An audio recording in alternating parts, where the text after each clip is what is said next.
വ്യക്തിപരമായ കാരണങ്ങളാൽ ഞാൻ ഇന്നലെ ഉച്ചയോടുകൂടി കോർപ്പറേഷൻ്റെ ചെയർമാൻ സ്ഥാനത്തു നിന്നുള്ള രാജി ഔദ്യോഗികമായി സമർപ്പിച്ചു. ബഹുമാന്യനായ ടൂറിസം വകുപ്പ് മന്ത്രിക്കും ടൂറിസം ഡയറക്ടർക്കും ടൂറിസം സെക്രട്ടറിക്കും ഞാൻ റെസിഗ്നേഷൻ ലെറ്റർ കൊടുത്തു. അത് KTDCയുടെ ചെയർമാൻ സ്ഥാനത്ത് നിന്ന് മാത്രമുള്ള രാജിയാണ്. അതിൻ്റെ അർത്ഥം KTDCയും പാർട്ടിയും തമ്മിൽ ബന്ധമൊന്നുമില്ല. പാർട്ടി മെമ്പറായിട്ട് ഞാൻ തുടരുകയാണിപ്പോൾ. ട്രേഡ് യൂണിയൻ രംഗത്ത് ഞാൻ പ്രവർത്തിക്കുന്നുണ്ട്. എൻ്റെ രാജിക്കത്തിൽ പ്രത്യേകം പരാമർശിച്ചൊരു കാര്യം, എൻ്റെ സ്വമനസ്സാലെ ഞാൻ എടുത്തൊരു തീരുമാനത്തിൻ്റെ ഭാഗമായിട്ടാണ് ഈ രാജി ഉണ്ടായത്, രാജി കൊടുക്കാൻ ഞാൻ തീരുമാനിച്ചത്, രാജി കൊടുത്തത്. എന്നാൽ 5 വർഷക്കാലത്തെ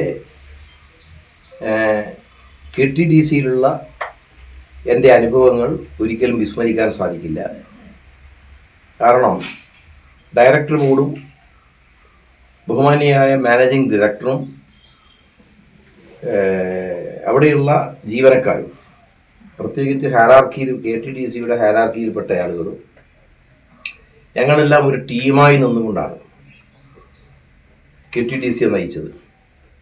ആ ടീം വർക്കിൻ്റെ, ഞാൻ എല്ലാ കാലത്തും പറയുന്നൊരു കാര്യം, ടീം വളരെ പ്രധാനമാണ്.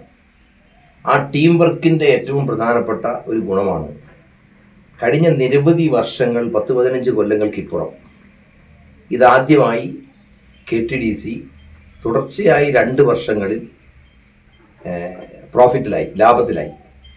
2022-23 വർഷത്തിലും 2023-24 സാമ്പത്തിക വർഷങ്ങളിലും KTDC ലാഭത്തിലാക്കാൻ സാധിച്ചു എന്ന ചാരിതാർത്ഥ്യത്തോടു കൂടിയാണ് ഞാൻ ചെയർമാൻ സ്ഥാനത്ത് നിന്ന് പടിയിറങ്ങുന്നത്.